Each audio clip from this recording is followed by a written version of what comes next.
Coach, please stop. I came here to learn how to drive, not to have an affair. Inside the instructor's car because I kept failing to control the clutch. Coach Reeves, who happened to be my husband's friend, made me sit on his lap to teach me. The problem was I was wearing a short skirt that day, and underneath it I wasn't even wearing safety shorts. Even worse, he actually pulled his member out and pressed it straight against me. My name is Winnie Miller.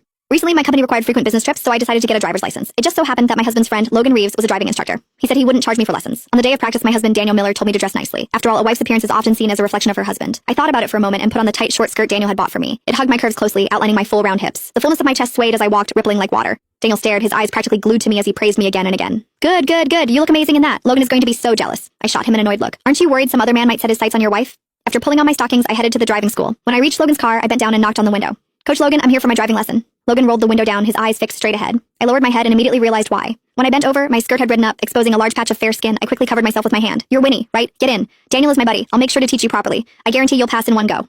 After I sat in the passenger seat, he patted my thigh. Watch carefully. Left foot presses here, right foot releases. When the car starts to shake, that's the friction point, the half clutch. Come over and try it. After stepping on the clutch, I couldn't control the pressure properly and stalled the car. I tried several times, but it stalled every time. Logan couldn't watch anymore.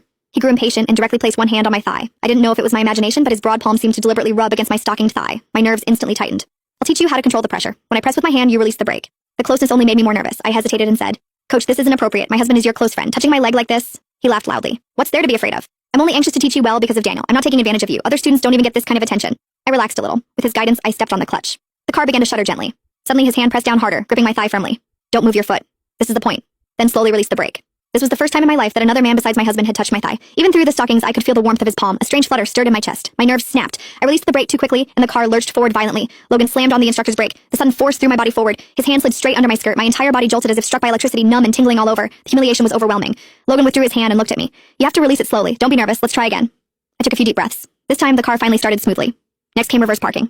That completely defeated me. I tried again and again, yet the car never went in properly. Either I crossed the line or parked crookedly. Not once did I succeed. Logan shook his head. With skills like this, you could practice for 10 years and still not get it.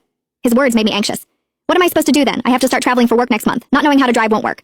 Logan stroked his chin, his gaze openly leering. There is a way. Sit on my lap. I'll teach you, step by step. You'll learn fast. My heart skipped. Sitting on his lap was far too intimate. If Daniel found out, there would definitely be trouble.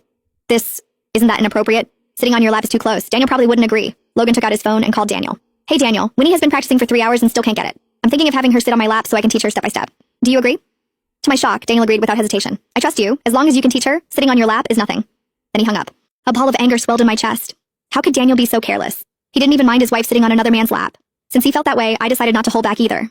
With a sense of retaliation toward Daniel, I sat down on Logan's lap. I deliberately shifted my hips back. I could clearly feel something hard pressing against me. My face instantly flushed. Logan was unbelievable. It felt harder than steel. Unlike Daniel, who had been limp and